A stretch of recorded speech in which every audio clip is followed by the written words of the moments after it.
আমার বন্ধুগণ, সে আল্লাহর কাছে ছিলাম, আল্লাহর কাছেই আমরা আল্লাহর কাছ থেকে আমরা এসেছি, আবার আল্লাহর কাছে আমরা ফিরে যাব। রুহের জগতে ছিলাম, পাড়ি দিয়েছি।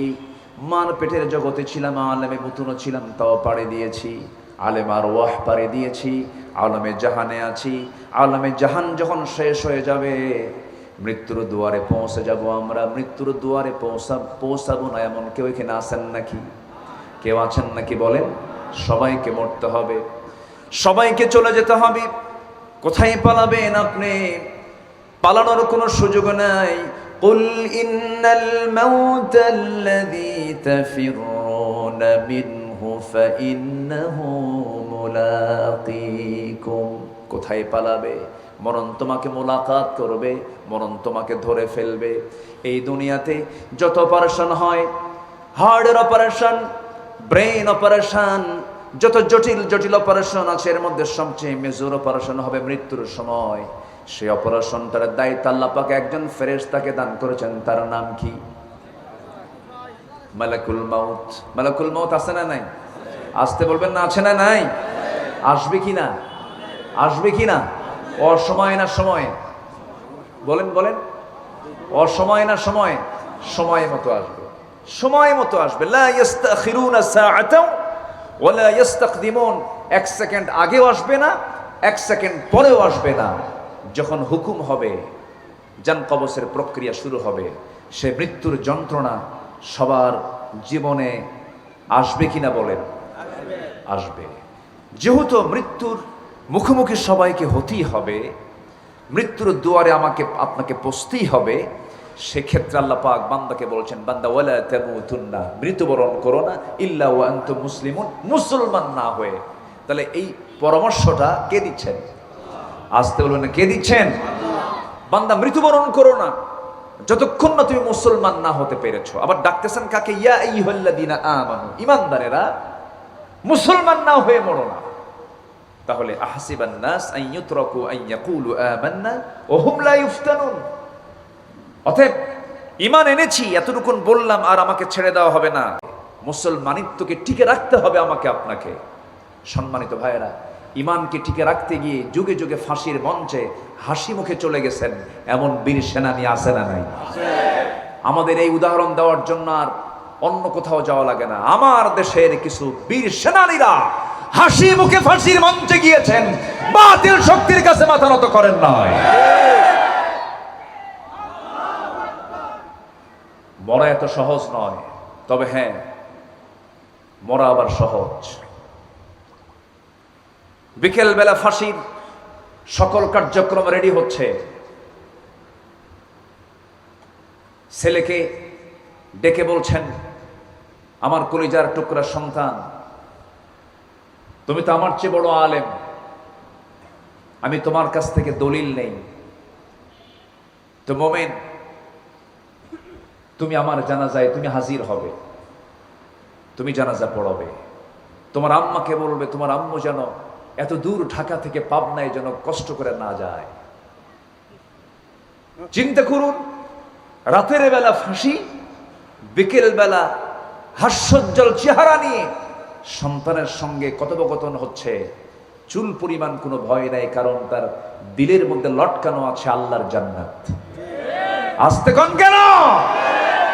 আল্লাহ রাব্বুল আলামিন বলেন, সাব্বিহ ইসমা রাব্বিকাল আ'লা আল্লাযী খালাকা ফাসাওয়া ওয়াল্লাযী কদ্দারা ফাহাদা ওয়াল্লাযী আখরাজাল মারআ ফাজআলাহু গুসাআন আহওয়া سنقرئك فلا تنسى إلا ما شاء الله إنه يعلم الجهر وما يخفى ونيسرك لليسرى فذكر إن نفعت الذكرى سيذكر من يخشى ويتجنبها الأشقى الذي يصلى النار الكبرى ثم ثم لا يموت فيها ولا يحيا قد أفلح من تزكى وذكر اسم ربه فصلى بل تؤثرون الحياة الدنيا والآخرة خير وأبقى إن هذا لفي الصحف الأولى صحف إبراهيم وموسى জোরে বলুন আল্লাহু আকবার। সূরার নাম কি? আ'লা। বলুন আ'লা। আলা হবে না, আলা হলে শুধু উপরে, আ'লা সবার উপরে তিনি কে? আল্লাহ পাক। 19টি আয়াত সম্বলিত মক্কায় নাজিল হওয়া একটি সুন্দর সূরা। আমি গত জুমার নামাজ, এই জুমার আগের জুমার নামাজ আমি মক্কা মুকাররমায় পড়েছি। সেখানকার খতিব খুতবা দিলেন, সূরাতুল আ'লা প্রথম ওয়াক্তে প্রথম রাকাতে তেলাওয়াত করলেন এবং দ্বিতীয় রাকাতে সূরাতুল গাশিয়া তেলাওয়াত করলেন। এবং আমি প্রায় লক্ষ্য করি সেখানকার জুমার সালাতে এই দুটো সূরার তেলাওয়াতটাই জুমার দিন বেশি হয়ে থাকে, আমি লক্ষ্য করেছি।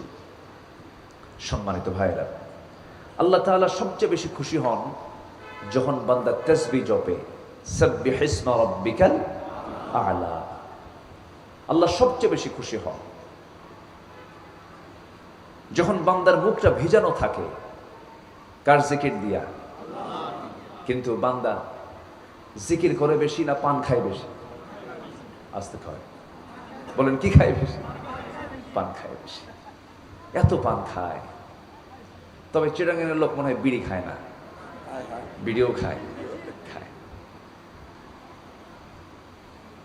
পান না হয় খেলেন, সমস্যা নাই, কিন্তু বিড়ির যে টান মারেন এটার দোয়াটা কি বলেন?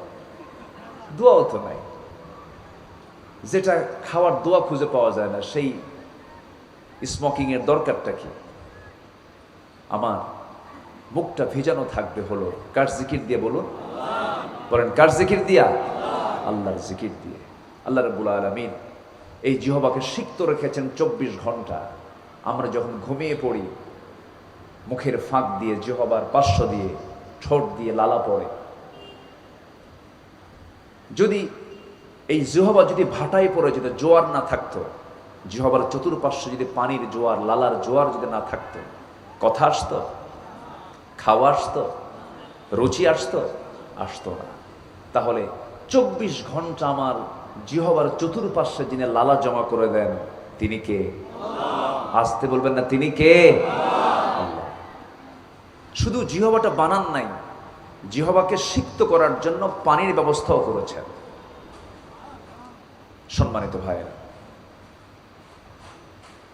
এই যে কান দুটা আল্লাহ পাক দিয়েছেন, 1 লক্ষ 2 লক্ষ শ্রবণ কোষ দিয়েছেন এই কানের ভিতরে।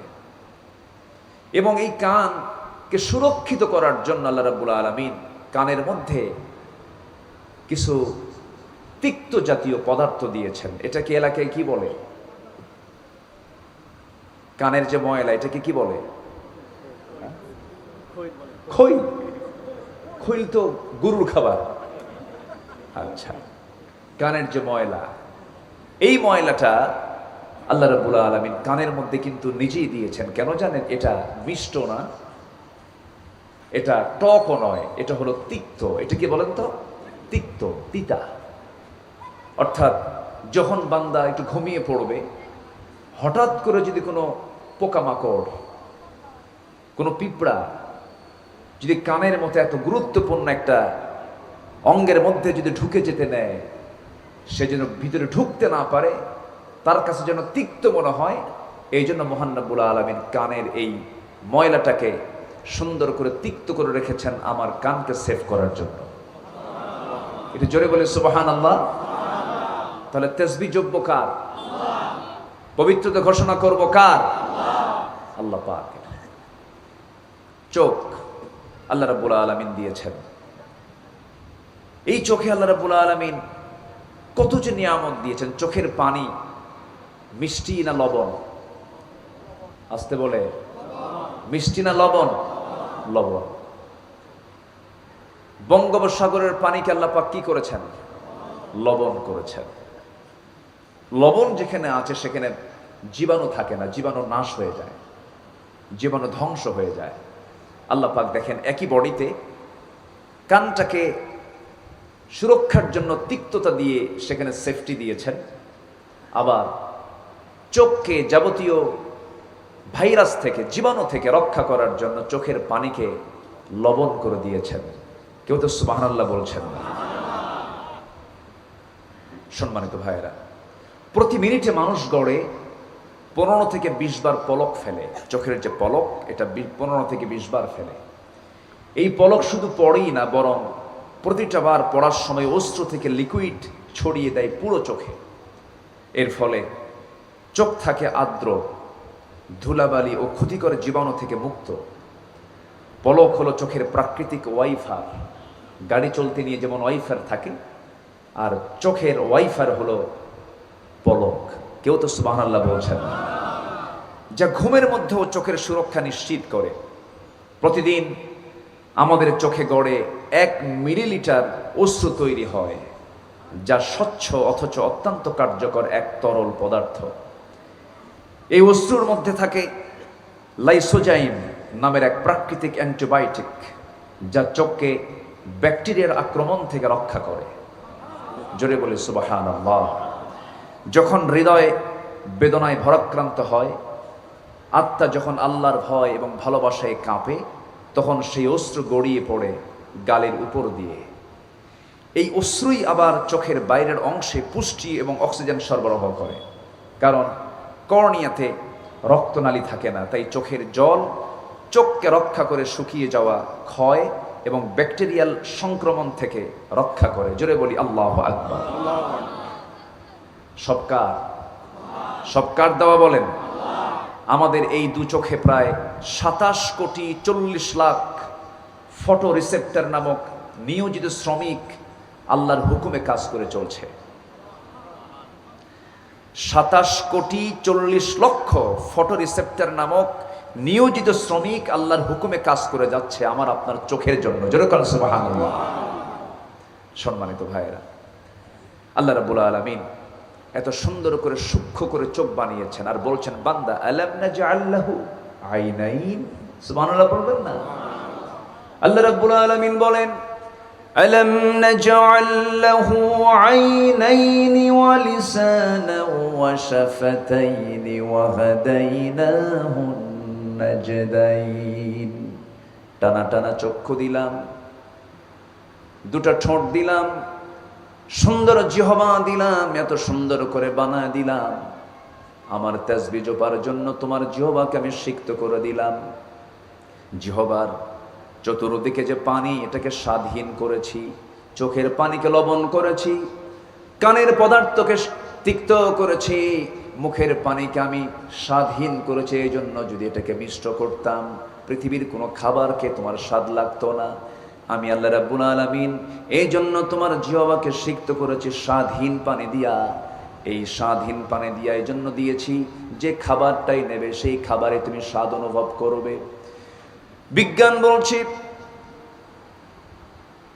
বান্দা তার জিহ্বার ভিতরে হাজার হাজার স্বাদ করি আল্লাহ রাব্বুল আলামিন দিয়ে দিয়েছেন। যে খাবারটা নেয় স্বাদ মেশিন বলে দেয়, জিহ্বা বলে দেয়। চোখের মধ্যে আল্লাহ রাব্বুল আলামিন কোটি কোটি রং দিয়েছেন। এমন কিছু রং আছে যে রং আজ পর্যন্ত বান্দার চোখে পড়ে নাই। কোটি কোটি রং দেখার যোগ্যতা আল্লাহ পাক প্রত্যেকটা চোখের মধ্যে দিয়েছেন। আল্লাহ এমনি বলেন না আলাম নাজআল লাহু আইনাইনি ওয়া লিসানান ওয়া শাফাতাইন। জিহ্বা দিয়েছি, ঠোঁট দিয়েছি, এত সুন্দর করে বানালাম। আবার এলোমেলো করি নাই, কম বেশি করি নাই। কি করেছি আমি? الذي خلقك فسواك فعدلك في أي صورة ما شاء ركبك দুটাকে লেবেল করেছি, দুই হাতকে সমান করেছি, দু পাকে সমান করেছি, দু চোখকে সমান করে দিয়েছি, দু কানকে সমান করে দিয়েছি। এত সুন্দর করে বানিয়েছি বান্দা, নিজের দিকে তাকাও।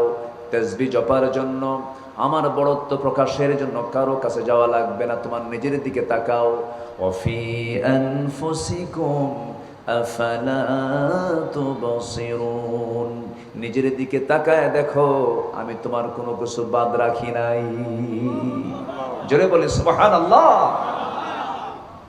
মার পেটের ভিতরে সেই কঠিন একটা জায়গা, নিকষ কালো ঘন অন্ধকার, পৃথিবীর সমস্ত কারখানা চলে লাইটে আলোতে, আর আমার সৃষ্টির যে জায়গা, আমাকে যেখানে সৃষ্টি করা হয়েছে সেই কারখানাটা, ফ্যাক্টরিটা আলো না অন্ধকার? মানে আলো না অন্ধকার? অন্ধকারে আল্লাহ পাক আমাকে নিখুঁত করে বানালেন, যেখানে যা দরকার তাই দিয়ে দিলেন। এত সুন্দর একটা রূপ আল্লাহ তোমাকে দিয়েছেন পরপুরুষকে দেখানোর জন্য নয়।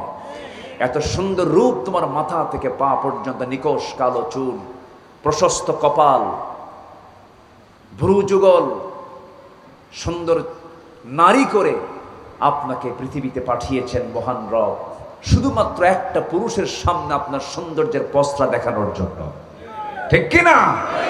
কিন্তু আজকে নারী কি সে তার স্বামীকে দেখায় না জাতিকে দেখায়? একটা নারী কি স্বামীর সম্পদ না জাতীয় সম্পদ? কিন্তু আজকে সম্পদ হয়ে গেছে কার? জাতীয় সম্পদ।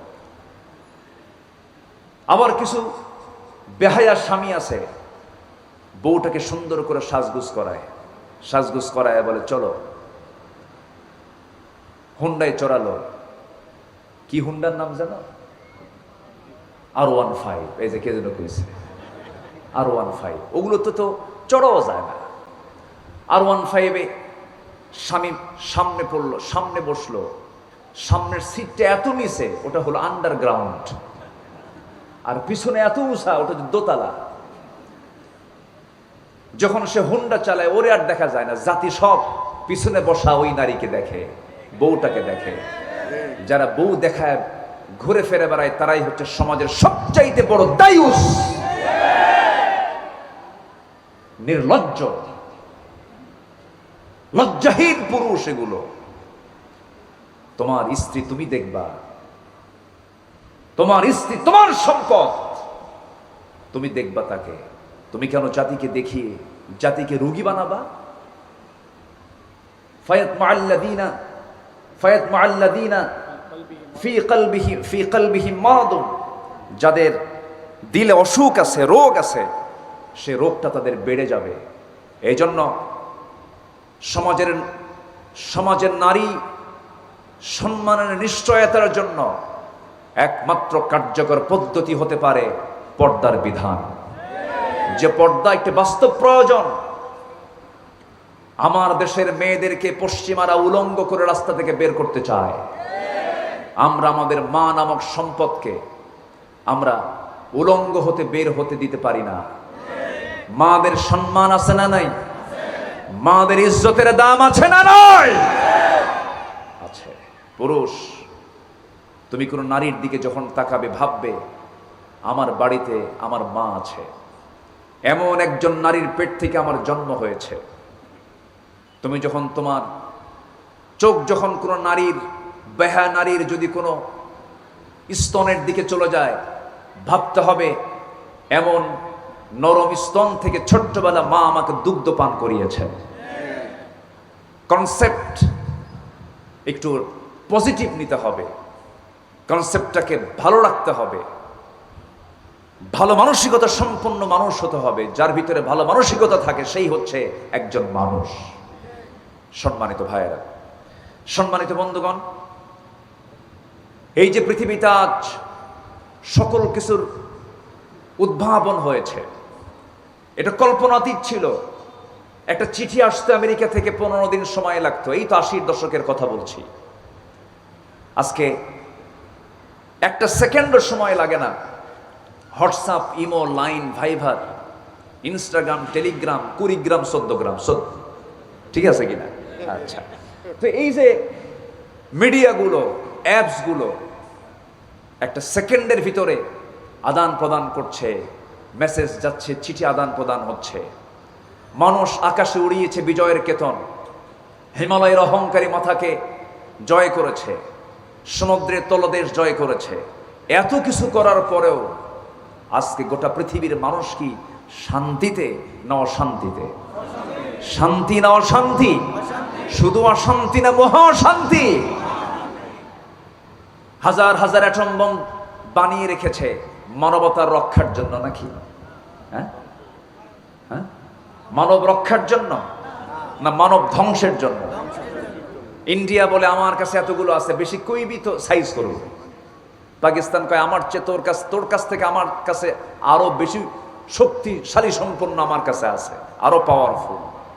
ওইদিকে আমেরিকা বলে মেরে দিলাম, কিন্তু ওইদিকে রাশিয়া বলে ইউক্রেন নিয়ে বেশি মাতব্বরি করবে না, খাইয়া ফালামো। কিন্তু তার গোটা দুনিয়া জুড়ে অ্যাটম বমের মহড়া চলছে। আজকে মানুষকে দেখে কি পরিমাণ ভয় করে, একটা বাঘকে দেখে মানুষ যে পরিমাণ ভয় করে তার চাইতে বেশি ভয় করে আজকে একটা মানুষকে দেখে। ঠিক কিনা বলেন? মানুষ আজকে হিংস্র হায়নার চেয়েও মারাত্মক আকার ধারণ করেছে। এর মূল কারণ কি জানেন? সব কিছুর উৎকর্ষ সাধন হয়েছে, বিজ্ঞানের চূড়ান্ত লেভেল এখন অবস্থান করছে, কিন্তু মানুষের চরিত্রের মান, চারিত্রিক যে মান, ঊর্ধ্বমুখী না নিম্নমুখী? ঊর্ধ্বমুখী না নিম্নমুখী বলুন তো? আজকে পশুর গায়ে কাপড় চোপড় বেশি না মানুষের গায়ে কাপড় চোপড় বেশি? পশুর গায়ে কাপড় চোপড় বেশি, মানুষের গায়ে কোনো কাপড় চোপড় নাই। চামড়া দেখায় বেড়ায়, নিজের রূপকে পরপুরুষের সামনে দেখায় বেড়ায়। নোংরামি আজকে চূড়ান্ত আকার ধারণ করেছে। বিকৃত যৌনাচারের সমাজ ছেয়ে গেছে। একটা বিকৃত যৌনাচার একটা কুত্তার মধ্যেও নাই, যা মানুষের মধ্যে ঢুকে গেছে। আজকে সমকামিতাকে প্রমোট করা হচ্ছে। এই অসুস্থ দুনিয়া সুস্থ করার জন্য একটা চরিত্রের দিকে আমাদের ফিরে যেতে হবে, যার চারিত্রিক সনদ দিয়েছেন তিনি কে? সেই চরিত্রের আধার হচ্ছেন রাহমাতুল লিল আলামিন, সাইয়্যিদুল আম্বিয়া ওয়াল মুরসালিন মুহাম্মদুর রাসূলুল্লাহ সাল্লাল্লাহু আলাইহি ওয়াসাল্লাম। সেই নবীর জীবনকে নিয়ে, তার সিরাতকে নিয়ে আজকের মাহফিলের এই আয়োজন করা হয়েছে। বলি আলহামদুলিল্লাহ। তাহলে আমার জিহবা দিয়ে জিকির হবে কার? আসতে বলবেন না, কার জিকির হবে? এক জায়গায় না সব জায়গায়? এক জায়গায় না সব জায়গায়? আল্লাহ আল্লাহ জপ মন জপ, আল্লাহ আল্লাহ আল্লাহ আল্লাহ জপ মন জপ, আল্লাহ আল্লাহ। যে নাম জপে, যে নাম জপে, যে নাম জপে নূহ নবী নূরে উজালা, আল্লাহ আল্লাহ জপ মন জপ, আল্লাহ আল্লাহ। জোরে বলি আল্লাহ, আরো জোরে আল্লাহ, আরো জোরে আল্লাহ। কে খুশি? আরো জোরে কে খুশি? আল্লাহ খুশি। পৃথিবীর কোন ভাষাবিদ আল্লাহ শব্দের স্ত্রীলিঙ্গ খুঁজে পায় না। দেবতার দেবী আছে, ভগবানের ভগবতী আছে, গডের গডেজ আছে, কিন্তু আল্লাহর কোনো স্ত্রীলিঙ্গ নাই। আপনি গডকে আপনি উল্টা পাল্টা করেন, গড এটাকে উল্টা করেন, ডগ হয়ে যায়, হয় কি না? হয়। কিন্তু আমার আল্লাহর নামকে আপনি যত উল্টা পাল্টা করেন ঠিক থেকে যায়। কেউ তো সুবহানাল্লাহ বললেন। আল্লাহ শব্দটা গঠিত হলো 4টা হরফ দিয়ে, হামজা, লাম, লাম, হা। কয়টা হরফ? 4টা হরফ। উল্টায় ফেলেন, বাদ দিয়ে দেন। প্রথম হামজা বাদ দিয়ে দেন। লিল্লাহি মা ফিস সামাওয়াতি ওয়া মা ফিল আরদ। আরেকটা লাম বাদ দিয়ে দেন। লাহু মা ফিস সামাওয়াতি ওয়া মা ফিল আরদ। আরেকটা লাম বাদ দিয়ে দেন। মান যাল্লাযী ইয়াশফা'ু 'ইনদাহু ইল্লা বিইذনিহি ইয়া'লামু মা বাইনা আইদিহিম ওয়া মা খালফাহুম ولا يحيطون بشيء من علمه إلا بما شاء وسع كرسيه السماوات والأرض ولا يؤوده حفظهما وهو العلي العظيم জোরে বলুন আল্লাহু আকবার আরো জোরে বলুন আল্লাহু আকবার আমার বন্ধুগণ সে আল্লাহর কাছে ছিলাম আল্লাহর কাছেই আমরা আল্লাহর কাছ থেকে আমরা এসেছি আবার আল্লাহর কাছে আমরা ফিরে যাব রূহের জগতে ছিলাম পাড়ি দিয়েছি মার পেটের জগতে ছিলাম আলেমে বুতুন ছিলাম তাও পাড়ি দিয়েছি আলেম আরওয়াহ পাড়ি দিয়েছি আলমে জাহানে আছি আলমে জাহান যখন শেষ হয়ে যাবে মৃত্যুর দুয়ারে পৌঁছে যাব আমরা মৃত্যুর দুয়ারে পৌঁছাবো না এমন কেউ এখানে আছেন নাকি কেউ আছেন নাকি বলেন সবাইকে মরতে হবে সবাইকে চলে যেতে হবে কোথায় পালাবেন আপনি পালানোর কোনো সুযোগ নাই قل إن الموت الذي تفرون منه فإنه ملاقيكم কোথায় পালাবে মরণ তোমাকে মোলাকাত করবে মরণ তোমাকে ধরে ফেলবে এই দুনিয়াতে যত অপারেশন হয় হার্টের অপারেশন ব্রেন অপারেশন যত জটিল জটিল অপারেশন আছে এর মধ্যে সবচেয়ে মেজর অপারেশন হবে মৃত্যুর সময় সেই অপারেশনটার দায়িত্ব আল্লাহ পাক একজন ফেরেশতাকে দান করেছেন তার নাম কি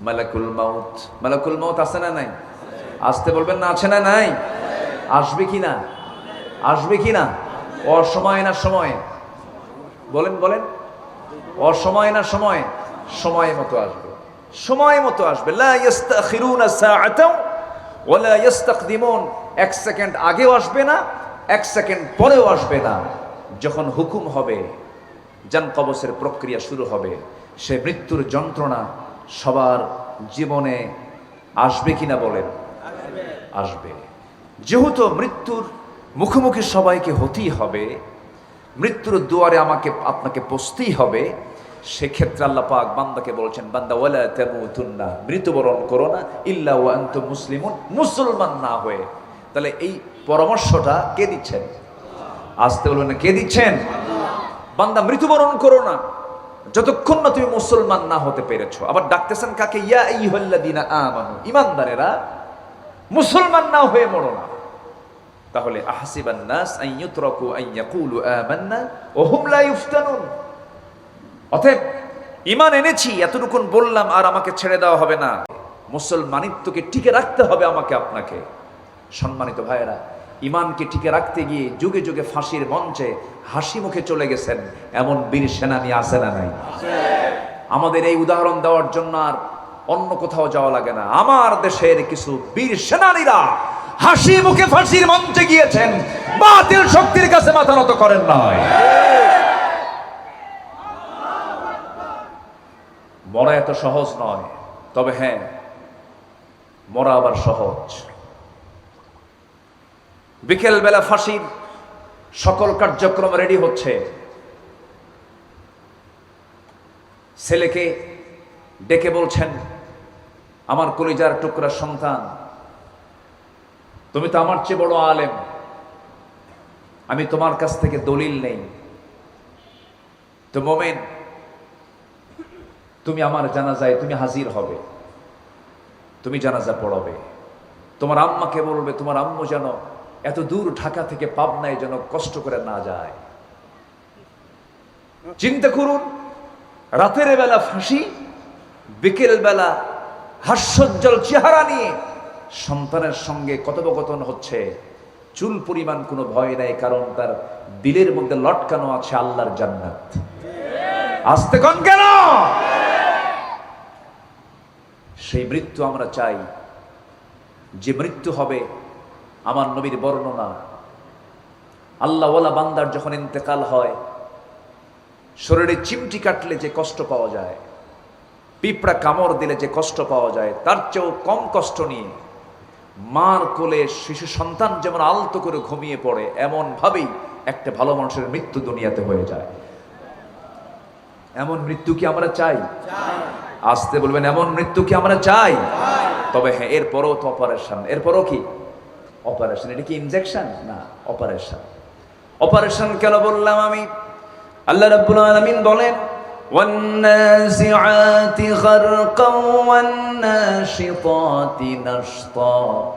কসম সেই ফেরেশতার, যে ফেরেশতা হাবুডুবু খেয়ে বান্দাদের দেহের মধ্যে ঢুকে পড়ে টেনে হেঁচড়ে তার রুহুটা সঞ্চার করে আনে, রুহুটা বের করে আনে। এই রুহুটা বের করে হাতের তালুতে জমা করে ইল্লিনে নিয়ে যায় অথবা সিজ্জিনে নিয়ে যায়। এই অপারেশনটা কিন্তু সহজ কোনো প্রক্রিয়া নয়। আল্লাহ রাব্বুল আলামিন সুন্দর করে বান্দাকে বুঝিয়ে দিচ্ছেন, কুল্লু নাফসিন যায়িকাতুল মাউত ওয়া ইন্নামা তুওয়াফাউনা উজুরাকুম ইয়াওমাল কিয়ামাহ ফামান যুহজিহা আনিন নারি ওয়া উদখিলাল জান্নাতা ফাকাদ ফাজ ওয়া মাল হায়াতুদ দুনিয়া ইল্লা মাতাউল গুরুর। জোরে বলুন আল্লাহু আকবার।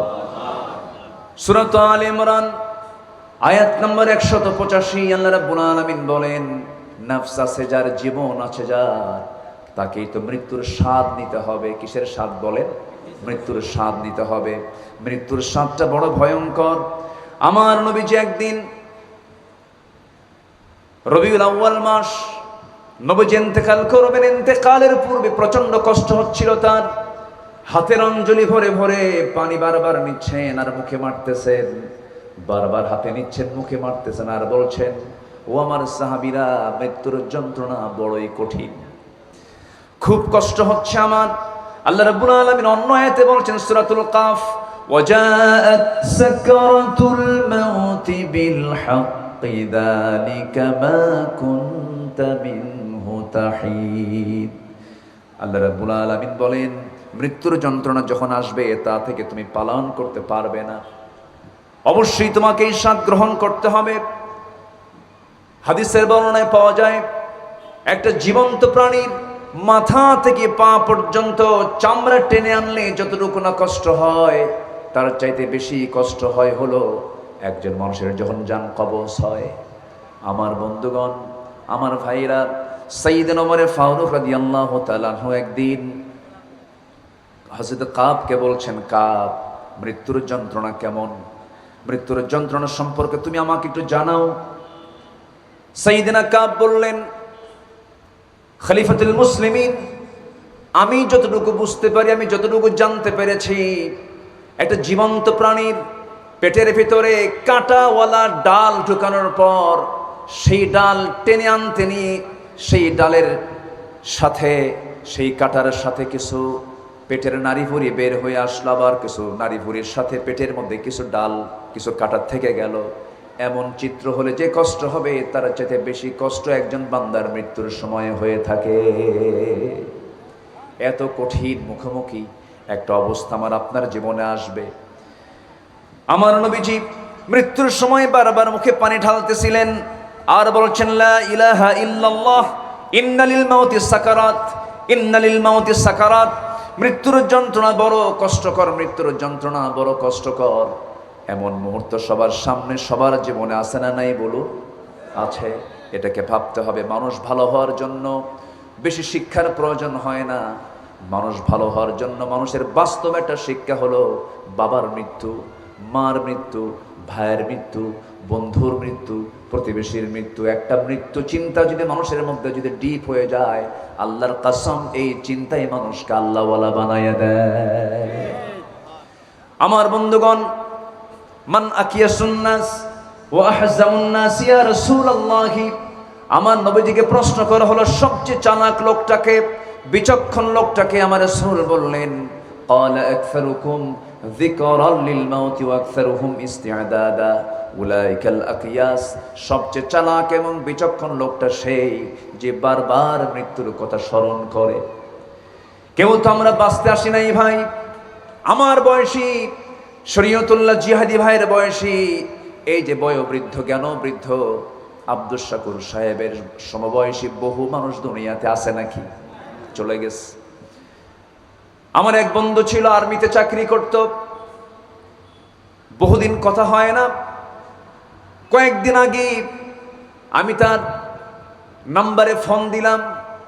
ফোন দেওয়ার সঙ্গে সঙ্গে একজন ফোন উঠালো। আমি সালাম দিলাম, উত্তর নিল একজন মহিলা। ভাবলাম মনে হয় বাড়ির কোনো মানুষ। বললাম, জিয়াউর রহমান কোথায়? নাম তার জিয়া। জিয়া কোথায় আস? আমি অমক, আমি তাকে একটু খুঁজতে চাই, আমি তাকে দেখতে চাই, একটু কথা বলতে চাই, কোথায় আছে? যখন বললাম জিয়া কোথায়, অপর প্রান্ত থেকে ফোনে এই কথা ভেসে আসলো, আপনি যাকে খুঁজতেছেন সে তো নাই। বললাম, যখন আসে আমার কথা বলবেন, আমার সঙ্গে যেন একটু যোগাযোগ করে। হঠাৎ করে কান্না বিজড়িত কণ্ঠে বলছেন, আমি তার স্ত্রী হই। আপনার বন্ধু জিয়া আর কথা বলার শক্তি রাখে না, এ কারণ জিয়া কবরের বাসিন্দা হয়ে গেছে। বুকটা ধক করে উঠলো, এই তো জীবন, বেঁচে আছি, যে কোনো মুহূর্তে মরে যাব। ইদা আসবাহতা ফালা তানতাযিরিল মাসা ওয়া ইদা আমসাইতা ফালা তানতাযিরিস সাবাহ। সকাল যখন পাবে সন্ধ্যার অপেক্ষা করবে না, সন্ধ্যা যখন পাবে ভোরের অপেক্ষা করবে না, মালাকুল মউত যখন তখন চলে আসবে। এই জন্য আমার বন্ধুগণ, দুনিয়া ছেড়ে আমিও যাব, আপনিও যাবেন। কয়েকদিন আগেই, 3-4 দিন আগেই মক্কা মুকাররমা মদিনা মুনাওয়ারা থেকে ঘুরে আসলাম। 2 হারামেই প্রত্যেক ওয়াক্তে 2টা নামাজ হয়। একটা হলো ওয়াক্তের নামাজ, আরেকটা হলো জানাজা নামাজ।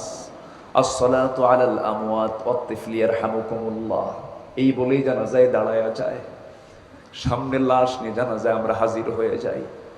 আমার বন্ধুগণ, দুনিয়ার সব খবর জানা যায়, বোঝা যায়, দেখা যায়, শোনা যায়, কিন্তু ঘরের কোণে মাটিতে শুয়ে থাকা মার কোনো খবর পৃথিবীবাসীর কাছে থাকে না, ভাইয়ের কোনো খবর পৃথিবীবাসীর কাছে থাকে না।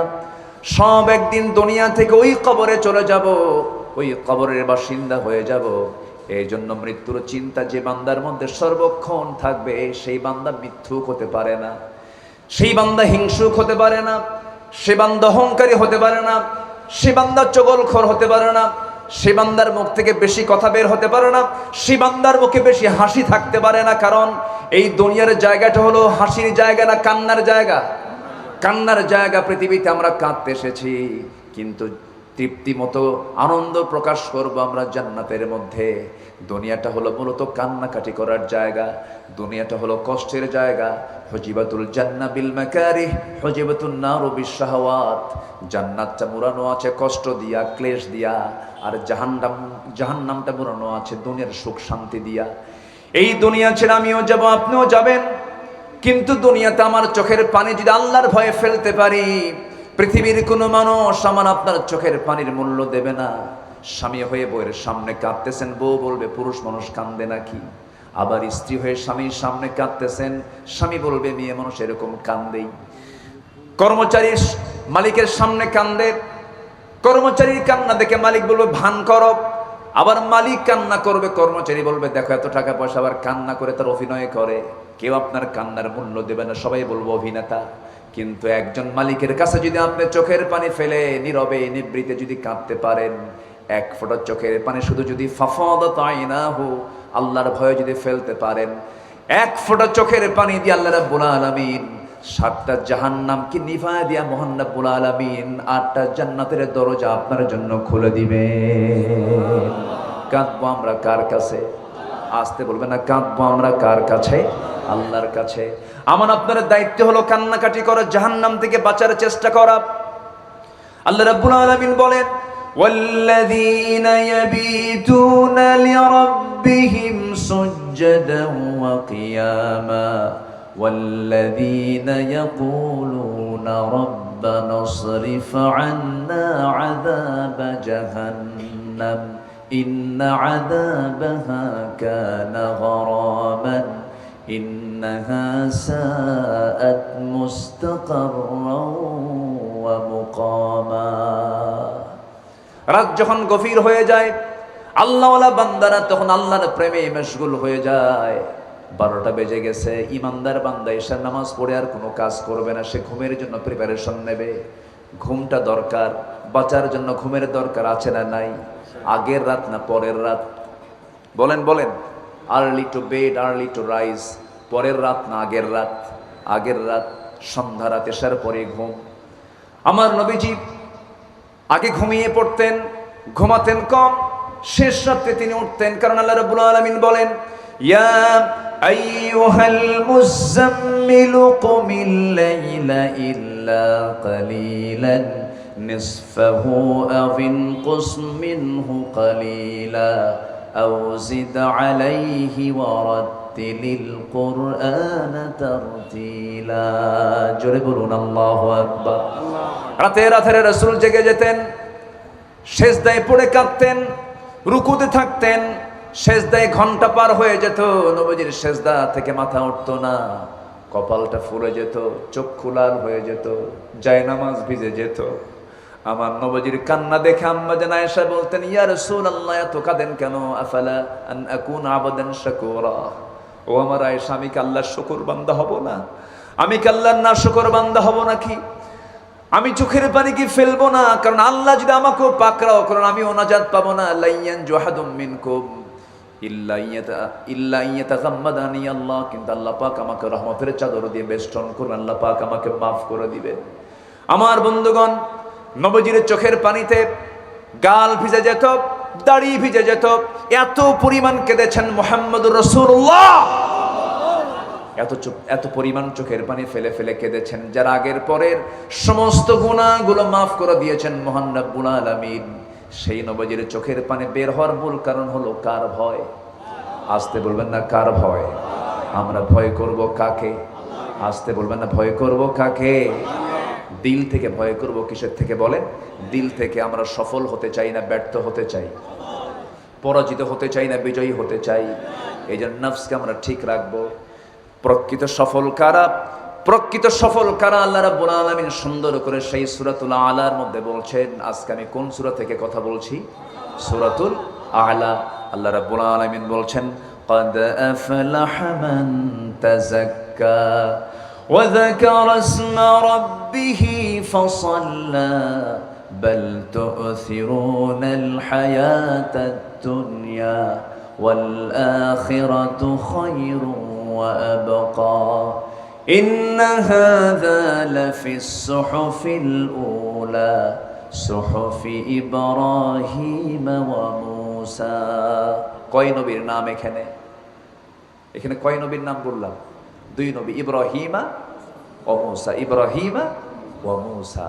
আল্লাহু আকবার। এই দুই নবীর দাম আল্লাহ পাক অনেক বেশি দিয়েছেন। জোরে বলি সুবহানাল্লাহ। খুব পাওয়ারফুল নবী ছিলেন এই দুজন নবী, খুবই পাওয়ারফুল। ইব্রাহিম আলাইহিস সালাতু ওয়াস সালামকে আল্লাহ পাক এক্সট্রা সম্মান দিয়ে বলেছেন আমার খলিল, আমার বন্ধু। আল্লাহু আকবার। আরেকজন মূসা, আল্লাহ পাক তাকে কালিমুল্লাহ খেতাব দিয়েছেন।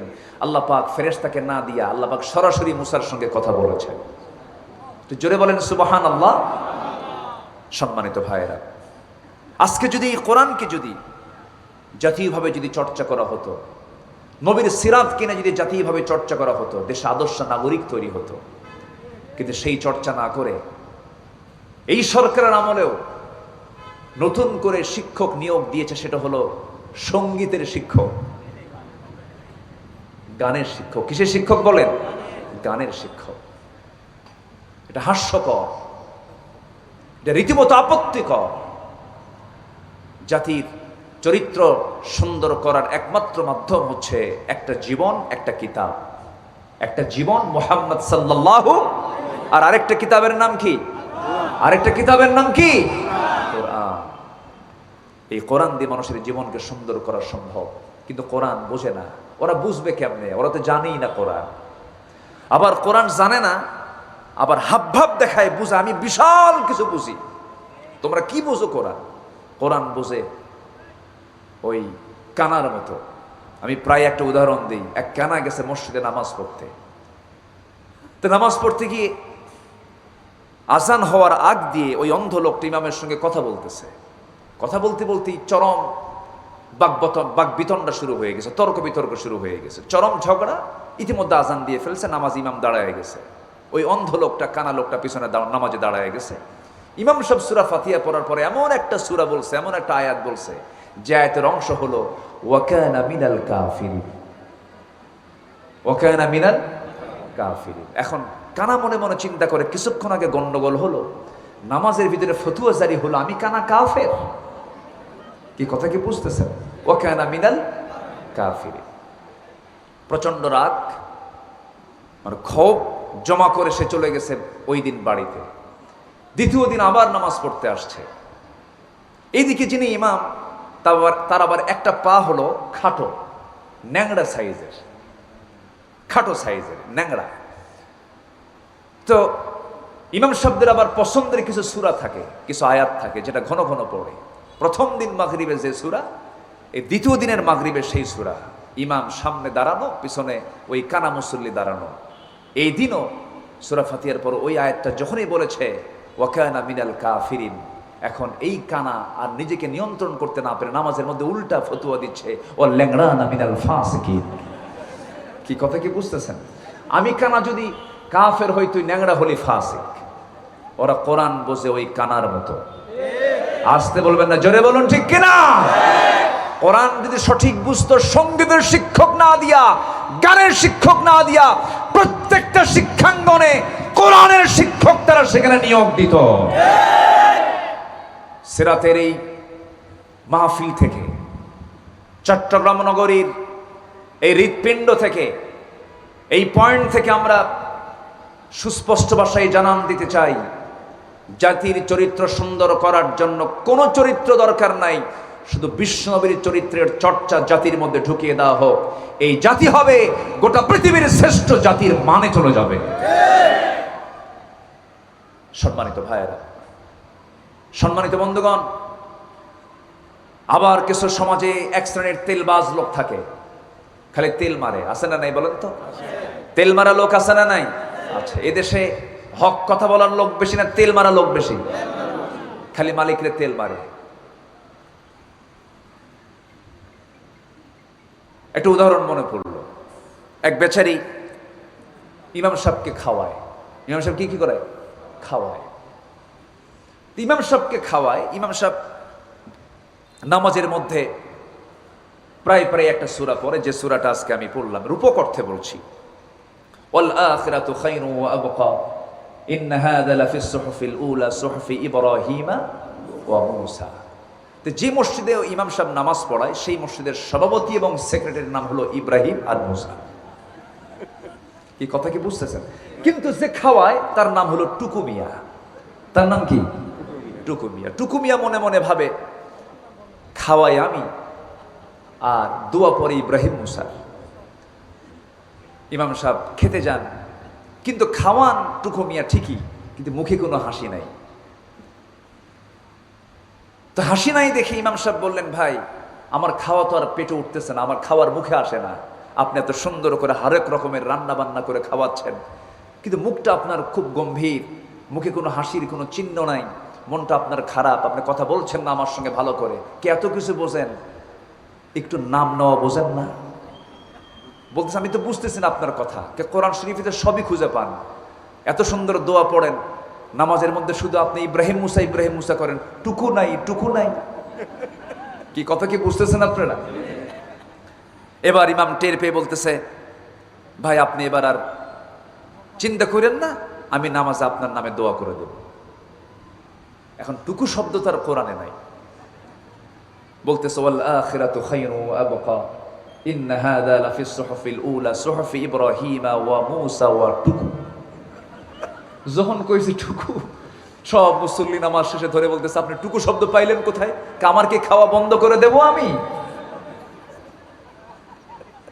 নিজের অস্তিত্বকে টিকে রাখার জন্য যারা রাতকে দিন করছেন, হারামকে হালাল বানাচ্ছেন, তেলবাজি করতে গিয়ে ঈমান হারাচ্ছেন, তাদের অবস্থা হচ্ছে ওই স্বৈরাচারী ইমামের মতো। ইমানদারের চরিত্র এমন হবে না। ইমানদারের চরিত্র হবে ওয়াকুলু কাওলান সাদীদা ইউসলিহ লাকুম আ'মালাকুম ওয়া ইয়াগফির লাকুম যুনুবাকুম ওয়া মান ইউতি'আল্লাহ ওয়া রাসূলাহু ফাকাদ ফাযা ফাওজান আযীমা। সম্মানিত ভাইয়েরা, তাহলে যা কিছুই করব তেল মারবো না, সত্য কথা বলবো? সোজা কথা না বাঁকা কথা? সোজা কথা বলবো। আমার বন্ধুগণের জন্য আল্লাহ রাব্বুল আলামিন বলছেন, তুমি যদি সফল হতে চাও, নাম্বার 1 হলো নফসকে আগে ঠিক রাখো, নফসকে আগে ঠিক করে নাও, নফসের ট্রিটমেন্টটা করে নাও। আল্লাহ রাব্বুল আলামিন সুন্দর করে বলছেন এই আয়াতের মধ্যে, এই সূরার মধ্যে 3টা কাজ করতে বলেছেন। নাম্বার 1 হলো ক্বাদ আফলাহা মান তাযাক্কা। تزكى وذكر اسم ربه فصلى بل تؤثرون الحياة الدنيا والآخرة خير وأبقى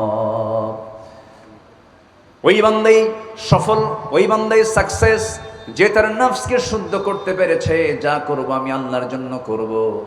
আমার দেশে নামাজি কিছু আছে সিজনাল মুসল্লি, নির্বাচন আসলেই টুপি পড়ে, আছে না নাই? সিজনাল মুসল্লি নির্বাচন আসলে পরে সুন্দর পাঞ্জাবি লাগায়, ঘন ঘন যায় নামাজ খোঁজে, একই আসরের নামাজ 4 বার পড়ে। কয়বার পড়ে? 4 বার পড়ে। আবার নির্বাচনী খরচের মধ্যে হজের বাজেটটাও ঢুকায় দেয়, হজ করে আসে।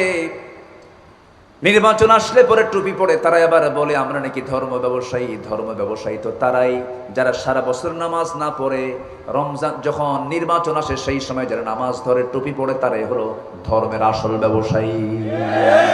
ঠিক কিনা? আমরা নামাজ পড়ি নির্বাচনের আগেও না পরেও না, সব সময়। ঠিক কিনা বলেন? এটাই হলো শুদ্ধতা, নফসের শুদ্ধতা। কোনো কিছুই লোকের জন্য, ডিসপ্লের জন্য, শোয়িং এর জন্য, ইয়ারাউন মানুষ লোক দেখানোর জন্য কোনো কাজ করা যাবে না। যা করব আমরা কার জন্য করব? আল্লাহর জন্য করব। নামাজি নামাজ পড়ে জাহান্নামে যাবে এমন নামাজি আছে না নাই? কোরআনে আছে না বক্তব্য? আছে। যারা পারেন ঠোঁট মিলিয়ে বলুন فويل للمصلين الذين هم عن صلاتهم ساهون الذين هم يراءون ويمنعون الماعون ওই সমস্ত মুসল্লির জন্য ওয়াইল, ওই সমস্ত মুসল্লির জন্য ধ্বংস যারা অবহেলা করে নামাজ পড়ে এবং যারা লোক দেখানো নামাজ পড়ে। ওই নামাজে হওয়া যাবে না, অবহেলা করে নামাজ পড়া যাবে না, ওয়াইদা কামু কুসালা করে নামাজ পড়া যাবে না, মুনাফিকদের মতো নামাজ পড়া যাবে না। নামাজ পড়তে হবে মুমিনদের মতো, অত্যন্ত খুশুর সাথে।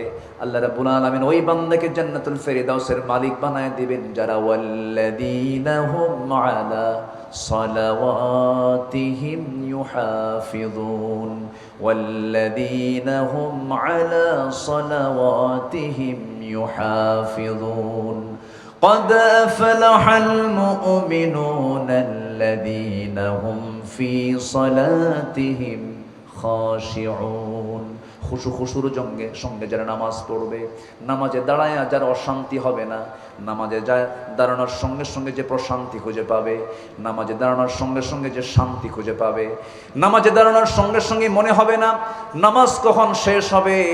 আমার বন্ধুগণ, মক্কা মুকাররমার যখন আজান হয়, মক্কা মুকাররমার যখন নামাজ শুরু হয়ে যায়, আমি আমার নিজে কোন এক বছরে আমি মদিনার মসজিদে নামাজ পড়ছিলাম, ফজরের নামাজ শুরু হয়ে গেল।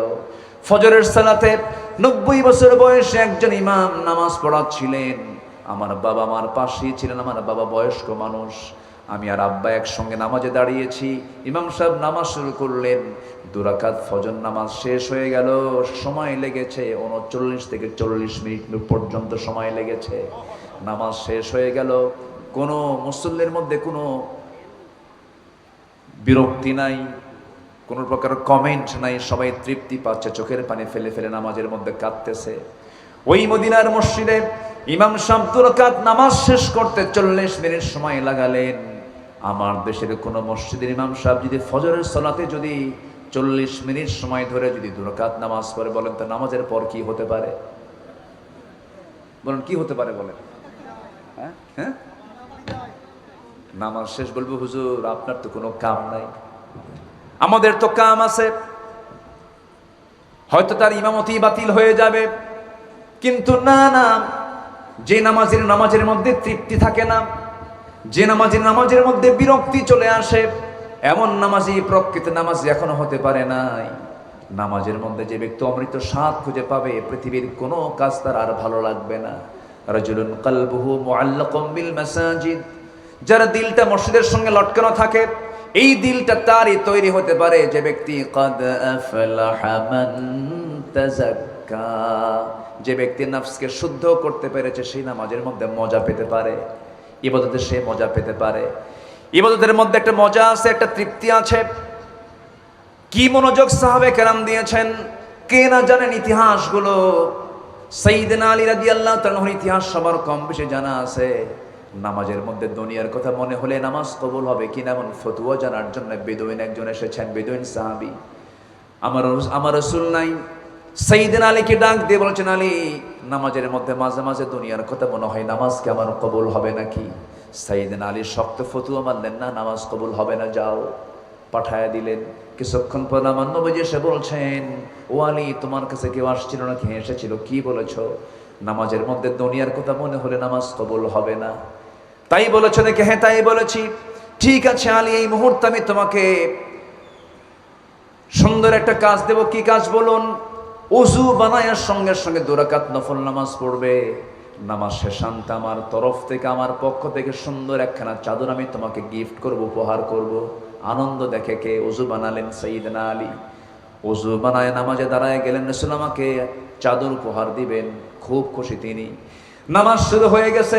প্রথম রাকাতে খুব মনোযোগ দিলেন। দ্বিতীয় রাকাতে সাইয়েদনা আলী নামাজের মধ্যে তিনি তেলাওয়াত করছেন আর মনে মনে ভাবতেছেন, রাসূল আমাকে চাদরখানা দিতে চাইলেন, এই চাদরখানা মা আয়েশার ঘরের চাদর না মা হাফসার ঘরের চাদর? মনোযোগ চলে গেছে কোথায়? মন চলে গেছে কোথায়? চাদরের দিকে। নামাজ শেষ হলো। আসসালামু আলাইকুম ওয়া রাহমাতুল্লাহ, আসসালামু আলাইকুম ওয়া রাহমাতুল্লাহ। সালাম ফেরার সঙ্গে সঙ্গে নবীর চোখে আলীর চোখ পড়ে গেছে, আলীর চোখে নবীর চোখ পড়ে গেছে। আমার নবীজি মুস্কি মুস্কি হাসি মারলেন, আলীও মুস্কি মুস্কি হাসি মারেন। রাসূল বলছেন, আলী হাসো কেন? হুজুর আপনি যে কারণে আমিও সেই কারণে। রাসূল বলছেন, আলী ফতোয়া তো ঠিকই মারলা, তোমার নামাজ গেল কোথায়? কে বলেছে নামাজ কবুল হবে না? হঠাৎ করে কোনো ভুল হয়ে গেছে তোমার, কোনো ওয়াজিব ছুটে গেছে, শেষ ওয়াক্তে এসে তাশাহুদ পড়ে ডান দিকে সালাম একটা ফিরে 2টা পেনাল্টি মেরে দাও, 2টা সহু সেজদা মেরে দাও। ভুল নামাজ আল্লাহ পাক ঠিক বানায় নেবে। কবুল করবেন কে? কবুল করবেন কে? আল্লাহ তাআলা। আবার দুর্বল মনে করব না তাকে। সে আলী জিহাদের ময়দানে অংশগ্রহণ করেছেন। জিহাদে অংশগ্রহণ করে যুদ্ধ করতে গিয়ে সেই যুদ্ধের ময়দানে কাফিরদের কর্তৃক, শত্রু কর্তৃক তীর তার পায়ে বিদ্ধ হলো। পায়ের মধ্যে তীর ঢুকে গেছে। তীর যখন ঢুকে যায়, সহজে ঢুকে যায়, সহজে বের হয় না, সহজে বের করা যায় না, অপারেশনের প্রয়োজন হয়ে যায়। সাইয়েদনা আলীর প্রচন্ড কষ্ট হচ্ছিল, প্রচন্ড যন্ত্রণা হচ্ছিল।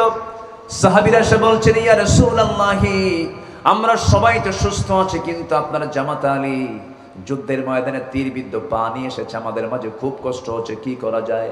রাসূল বলছেন, সাহাবীরা শোনো, আমার সাহাবী আলী, আমার জামাই আলী যখন নামাজে দাঁড়াবে, সেই সময় তোমরা তার পা থেকে টান মেরে তীরটা বের করে নেন, নচেত সে তীরটা বের করতে দেবে না। ঠিক আছে হুজুর। সাইয়েদনা আলী নামাজে দাঁড়ায় গেলেন। নামাজে দাঁড়ানোর সঙ্গে সঙ্গে যখন তিনি রুকুতে চলে গেছেন, সেজদায় যখন চলে গেছেন, পিছন থেকে সাহাবায়ে কেরাম আমার নবীর পরামর্শে তার পা থেকে টান মেরে সেই তীরটা বের করতেছিলেন। সেই তীরটা টান মেরে বের করতে নেওয়ার সময় দেখা গেল রক্তগুলো গড়ে গড়ে পড়ে, গোশতগুলো ছিঁড়ে ছিঁড়ে আসে, চামড়াগুলো ছিঁড়ে ছিঁড়ে আসে। নামাজের মধ্যে সাইয়েদনা আলীর মুখ থেকে চুল পরিমাণ কোনো আওয়াজ বের হয় নাই। নামাজ শেষ হয়ে গেছে। সালাম ফেরার পর বলছেন, ভাইয়েরা, আমার সেই যন্ত্রণাদায়ক বিদ্ধ হওয়া সেই তীরটা আমার পায়ে দেখি না, সেই তীরটা কেমন করে বের হলো আমি তো জানলাম না। সঙ্গে সঙ্গে সাহাবীরা বলছেন, আলী, নামাজের মধ্যে আমরা তোমার পা থেকে টান মেরে তীরটা বের করে নিয়েছি। আলী বলেন, আল্লাহর নামের কসম করে বলি, নামাজের মধ্যে আমার পা থেকে কখন তীরটা বের করে নিয়েছ আমি আলী বিন্দু পরিমাণ কোনো টের পাই নাই। قد أفلح من تزكى وذكر اسم ربه فصلى بل تؤثرون الحياة الدنيا والآخرة خير وأبقى। আমার বন্ধুগণ, আলীর কথা যখন চলে আসলো, আর একটা কথা বলি। যুদ্ধের ময়দানে যুদ্ধ করতে গিয়ে এক শত্রুকে তিনি ধরাশয়ী করে ফেললেন। শত্রুকে নিচে ফেলে দিয়া ওই শত্রুর বুকের উপরে বসলেন, তরবারি কোষমুক্ত করে তরবারির আঘাত দিয়ে তার বুকের মধ্যে তরবারি ঢুকায় দিবেন। এমন সময় ওই শত্রু করলো কি? সে তার মুখের মধ্যে অনেকগুলো থুতু জমা করে সেই থুতু, মুখ ভরা থুতু আলীর মুখ বরাবর মেরে দিল। মেরে দেওয়ার সঙ্গে সঙ্গে সাইয়েদনা আলী করলেন কি, বেশি রাগী না হয়ে বরঞ্চ ঠান্ডা হয়ে গেলেন। মুখে থুতু লাগার সঙ্গে সঙ্গে একদম তিনি ঠান্ডা হয়ে গেলেন। তরবারি হাত থেকে তিনি সরাইয়া নিলেন। মারা থেকে বিরত থাকলে আস্তে করে তার বুক থেকে উঠে দাঁড়ায় বললেন, আল্লাহর শত্রু, নবীর শত্রু তোর আমি ছেড়ে দিলাম। সঙ্গে সঙ্গে বলছে, তুমি আমাকে ছেড়ে দেবার তো কথা নও, আমাকে তুমি আরো বেশি রেগে আমাকে মেরে ফেলার কথা, কিন্তু ছাড়লা কেন? সাইয়েদনা আলী বলছেন, কিছুক্ষণ আগে তুই ইসলামের দুশমন ছিলি, আল্লাহর দুশমন ছিলি, নবীর দুশমন ছিলি, কিন্তু যখন আমি তোকে মারতে নিলাম, তুই তোর থুতু জমা করে যখন আমার মুখে মারলি, তখন আমার ব্যক্তিগত রাগ চলে আসছে, ব্যক্তিগত ক্রোধ চলে আসছে। এই ব্যক্তিগত রাগের প্রতিফলন যদি আমি তোর উপরে ঘটাই, কিয়ামতের দিন আমাকে খুনির কাতারে দাঁড় হতে হবে, সেই জন্য আর তোকে মারলাম না। আমার নফসের শুদ্ধতা ঠিক রাখতে গিয়ে আজকে আমি তোকে বেকসুর মুক্ত করে দিলাম। قد أفلح من تزكى وذكر اسم ربه فصلى। সব কিছু হবে কার খুশির জন্য? সব কিছু হবে কার জন্য? আল্লাহর জন্য। ইন্না সলাতি ওয়া নুসুকি ওয়া মাহইয়ায়া ওয়া মামাতি লিল্লাহি রাব্বিল আলামিন। কোনো চেহারার দিকে আমরা তাকাবো না, কোনো তন্ত্রমন্ত্রের দিকে আমরা তাকাবো না, কোনো দলের দিকে আমরা যাব না। একমাত্র দল করব কার? আমি আমার চেহারা ঘুরায় নেব কার দিকে? আরো জোরে, কার দিকে? সবাই ঠোঁট মিলে আমার সঙ্গে বলুন, ইন্নী ওয়াজ্জাহতু ওয়াজহিয়া লিল্লাযী ফাতারাস সামাওয়াতি ওয়াল আরদা হানিফান ওয়া মা আনা মিনাল মুশরিকিন। মুশরিকদের আমি অন্তর্ভুক্ত নই। চেহারা ঘুরায় নেব কার দিকে? আল্লাহর দিকে। আমার বন্ধুগণ, নামাজে আল্লাহর নাম নিলাম, সমাজে নেতার নাম নিলাম, নামাজে আল্লাহর নবীর সুন্নাহকে মানলাম, সমাজে অন্য নেতার সুন্নাহকে মানলাম, এটা প্রকৃত ইমানদারের পরিচয় নয়। আমার বন্ধুগণ, রাসূলকে মানতে হবে এক জায়গায় না সব জায়গায়? আসতে বলবেন না, এক জায়গায় না সব জায়গায়? রাসূলকে মানলাম নামাজে, রাসূলকে মানলাম না রাজনীতিতে, হবে না। রাসূলকে মানলাম, আমি নামাজের মধ্যে রাষ্ট্র চিন্তা, আমি রাসূলকে বাদ দিয়ে দিলাম, আমি তার উম্মত হতে পারি নাই, তবে ভণ্ড হয়েছি। ঠিক কিনা বলেন? রাসূলকে যে শুধুমাত্র নামাজে মানবে, কিছু আনুষ্ঠানিক ইবাদতে মানবে, রাজনীতির ময়দানে মানবে না, রাষ্ট্রনীতিতে মানবে না, দেশ শাসনে মানবে না, আইন প্রশাসনে মানবে না, ক্যান্টনমেন্টে মানবে না, সে নবীর উম্মত নয়, সে ভণ্ড, সে প্রতারক। রাসূলকে মানতে হবে এক জায়গায় না সব জায়গায়? উসওয়ায়ে হাসানা কে করে দিয়েছেন? লাকাদ কানা লাকুম ফি রাসূলিল্লাহি উসওয়াতুন হাসানা। এই জায়গায় কোনো কন্ডিশন নেই, এই জায়গায় কোনো প্রকার ছাড় নেই। রাসূলকে মানবো আমরা এক জায়গায় না সব জায়গায়? সব জায়গায়। যা কিছু নিয়ে, মা আতাকুমুর রাসূল ফাখুযু, যা নিয়ে এসেছেন ধরো, যা নিষেধ করতে বল নিষেধ করেছেন তা তোমরা নিজের জীবন থেকে মাইনাস করে দাও। হুকুমগুলো কার? আরো জোরে বলেন, হুকুমগুলো কার? আল্লাহ পাকের। তারা করতেছেন মনে হয়, হুজুর এটা আবার কোন দিকে যেন যাচ্ছে কথাগুলো, আমার কথা ওই দিকে যাবেই তো, যেদিকে আল্লাহ যেতে নিয়ে যেতে বলেছেন সেদিকে আমার কথাগুলো নিয়ে যেতে হবে। ওই নেতার দরকার নাই যে নেতার নামাজ নাই। আসতে কোন কেন? বেনামাজি নেতা আমার দেশে আছে না নাই? রাজনৈতিক কর্মসূচির ভিতরে কোনো নামাজের কর্মসূচি নাই। চট্টগ্রাম মহানগরীতে বিশাল জনসভা, আসবেন জাতীয় নেতা, লক্ষ লক্ষ মুসলমান সব সেখানে জড়ো হলো। সেই জনসভায় নেতারা, জাতীয় নেতারা বক্তব্য দিচ্ছেন, লক্ষ লক্ষ মুসলমান সেখানে অংশগ্রহণ করলো। নেতারা বক্তব্য দিচ্ছেন, জোহর চলে গেল, আসর চলে গেল, মাগরিব চলে গেল, নেতার মুখ থেকে নামাজের কোনো কর্মসূচির আহ্বান নাই। নেতা নিজেও নামাজ পড়লো না, লক্ষ লক্ষ মুসলমানকে নামাজের জন্য কোনো তাকিদ দিল না। ওই সমস্ত নেতৃত্বের, ওই সমস্ত রাজনৈতিক কর্মসূচির মুখে আমরা থুতু মারি, জুতা মারি। রাজি আছেন কারা কারা? হাত উঁচু করে দেখেন মুসলমান।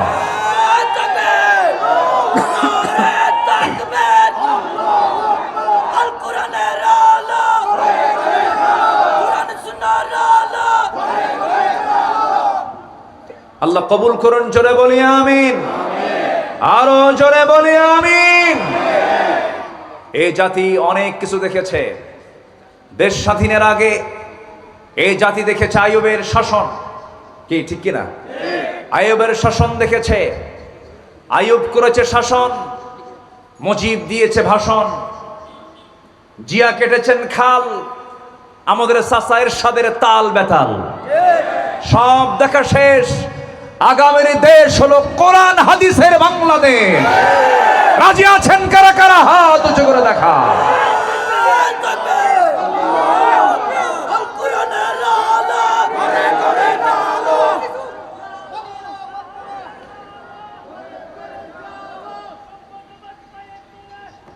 আল্লাহ কবুল করুন, জোরে বলে আমিন।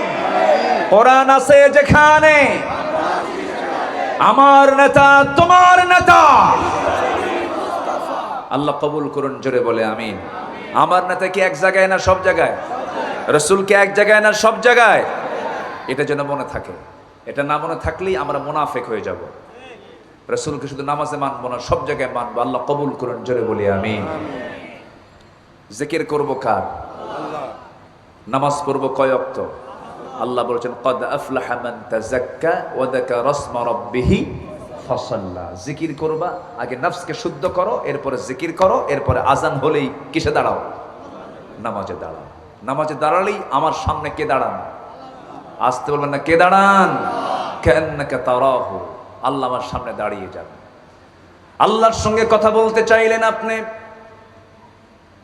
আল্লাহর সঙ্গে কথা বলতে চান, কোনো সমস্যা নাই। পৃথিবীর কোন নেতার নাম্বারের জন্য আপনি অস্থির হয়ে যেতেছেন, নেতা একদিন বিপদে পড়ে যাবে। কিন্তু আমি আমার আল্লাহর সঙ্গে যদি ঠিক মতো কথা বলতে পারি, আল্লাহ পাক আমাকে কিয়ামতের দিন আমাকে নাজাত দিয়ে দিবেন। এই দুনিয়াতে কোনো বান্দা যদি আল্লাহর সঙ্গে সরাসরি কথা বলতে চায়, তার নাম্বার হলো 5টা। কয়টা নাম্বার বলেন? 5টা নাম্বার। 2 4 4 3 4 2 4 4 3 4। ফজরের কয় রাকাত? জোহরের কয় রাকাত? আসরের কয় রাকাত? মাগরিবের কয় রাকাত? এশার কয় রাকাত? 2 4 4 3 4। এই 5টা নাম্বার দিয়ে যদি কেউ ভালো মতো ডায়াল করতে পারে, আল্লাহর কসম, সে আল্লাহর সঙ্গে তার সম্পর্ক তৈরি হয়ে যাবে। 5 ওয়াক্ত নামাজ পড়বেন কারা কারা? একটা হাত তুলে দেখান তো দেখি। জোরে বলি ইয়া আল্লাহ। আরো জোরে ইয়া আল্লাহ। আমাদেরকে 5 ওয়াক্ত সালাত আদায় করার তৌফিক তুমি আল্লাহ দিয়া দাও। জোরে বলি আমিন। আরো জোরে আমিন। আরো জোরে আমিন। হাত নামান। বাড়িতে বউ আছে না নাই? আছে। বউ যদি নামাজ না পড়ে কি করবেন বলেন? কি করবেন? নামাজ পড়তেছে না, কি করবেন বলেন? একজনকে পিটাবেন, কি করেন? মারবেন? এ তো দেখতে সন্ত্রাসী কায়দা দেখতেছে। মারা যাবে না তো। ইসলাম কোথাও মারতে বলেনি, ইসলাম দরদ করতে বলেছে। বলি আলহামদুলিল্লাহ। আমার নবীর স্ত্রী কেউ মার খেয়েছে এমন কোন রেকর্ড আছে? আমার নবীর বউ কি একটা? একাধিক বউ ছিল। কোন স্ত্রীকে বলেছেন রাসূল আমাকে এরকম গালমন্দ করেছেন, আমাকে কটু কথা বলেছেন, আমাকে থাপ্পড় মেরেছেন, এমন কোন হাদিস আছে? মায়ের নির্দেশ কি আছে? নাই। মারবেন কেন? সুন্দর করে বুঝাবেন। আমার দেশের মায়েরা অনেক ভালো, অনেক নরম, তারা অনেক বিনয়ী ভাব আছে তাদের মধ্যে। সমস্যা হচ্ছে আমাদের দাওয়াতের অভাব। কিসের অভাব বলেন? দাওয়াতের অভাব। আমরা দাওয়াত দিতে জানি না। সংসার জীবন করছেন, নিজের যৌবনকে উজাড় করে দিচ্ছেন তার সামনে, অথচ আপনি তাকে দাওয়াত দিচ্ছেন না। এটা কেমন কথা? প্রথম দাওয়াত আমার রাসূল দিয়েছেন বাহিরে না ভিতরে? পুরুষ মানুষ না মহিলা মানুষ? মহিলা মানুষ। দাওয়াতটা দেন আপনি আগে।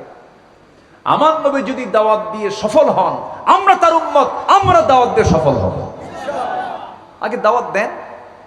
আমার নবী সফল হয়েছেন, আমরা তার উম্মত হয়ে সফল হব না? অবশ্যই সফল হব।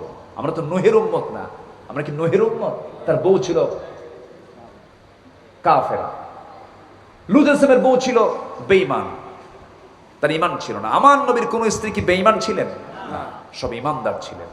রাসূল দাওয়াত দিয়েছেন, রিসিভ করেছেন। আমরাও দাওয়াত দেব, তারা ঈমান আনবে, তারা সবকিছু গ্রহণ করবে ইনশাআল্লাহ। বলেন আমার নবীজি কত ম্যানেজ করে চলেছেন, কোনোদিন কাউকে কটু কথা বলেননি, কোনোদিন কোনো স্ত্রীকে গালমন্দ করেননি, কখনো মেজাজ খাটিয়ে একটা কথাও বলেন। একদিন শুধু আম্মা জান আয়েশা সিদ্দিকা বললেন, সাফিয়া তো খাটো। সাফিয়া কি মানে অন্য স্ত্রীর বর্ণনা দিতে নিয়ে আম্মা জান আয়েশা বলছেন ও তো একটু খাটো, খরবাকৃতির।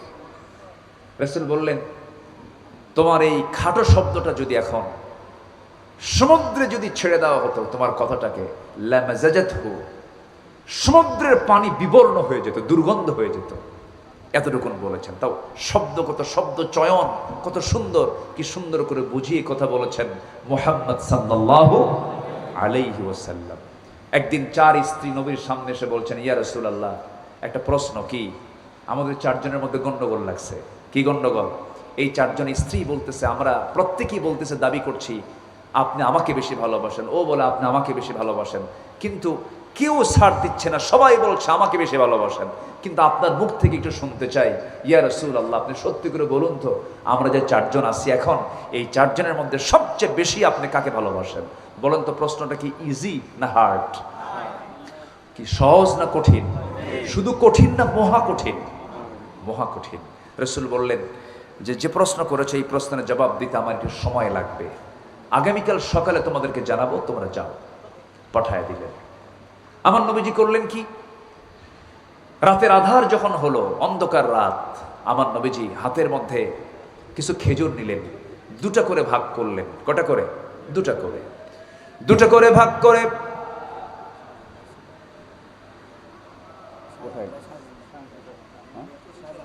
ও আচ্ছা, মাশাআল্লাহ। 2টা করে ভাগ করে প্রথমে আম্মা জান আয়েশার ঘরে ঢুকলেন।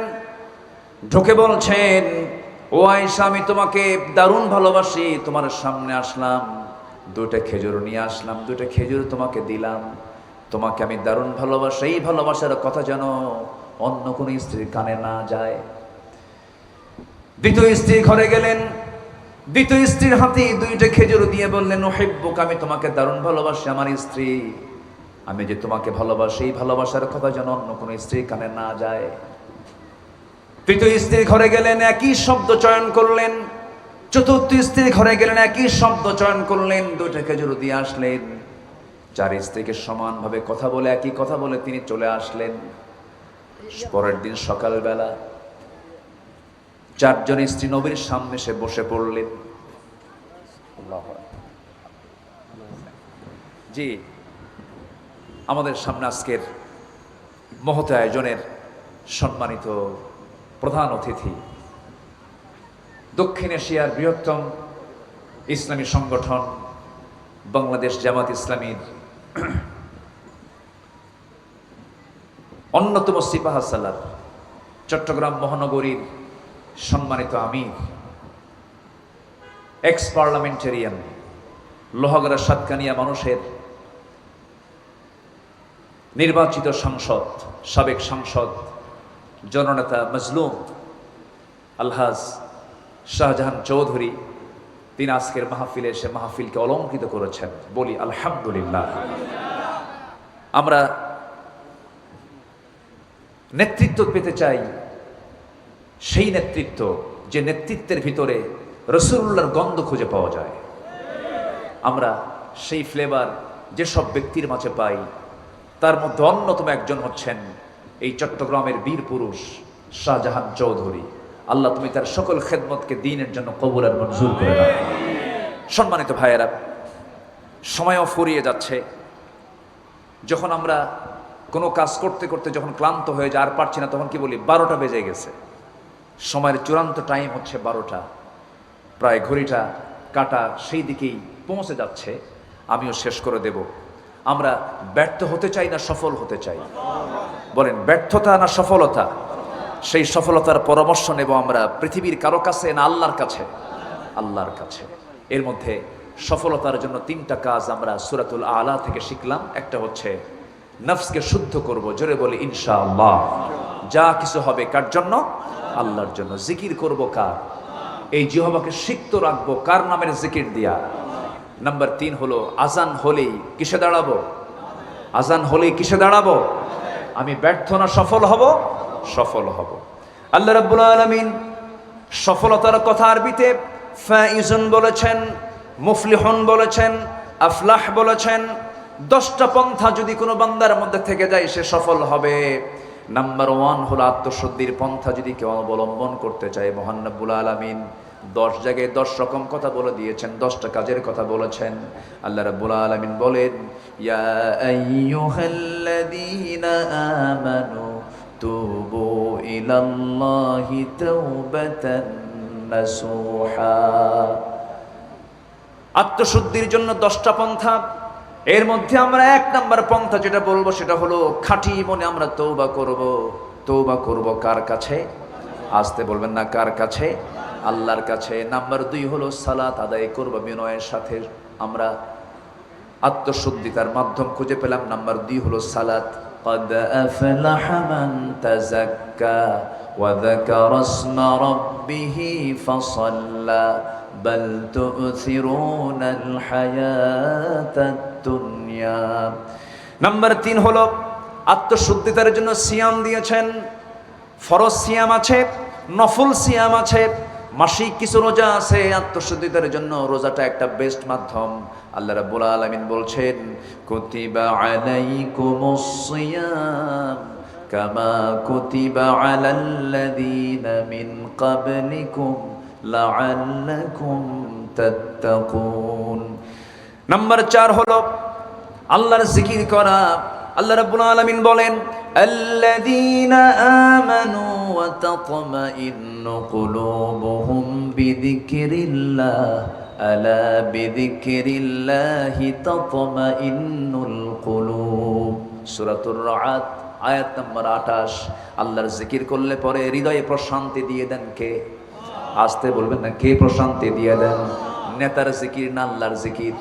নেতার জিকির করা লোক আমার দেশে আছে না নাই? যারা বেশি বেশি 16 বছর নেতার জিকির করেছে, আজকে তারা জেলখানায় বসে বসে কার জিকির করে?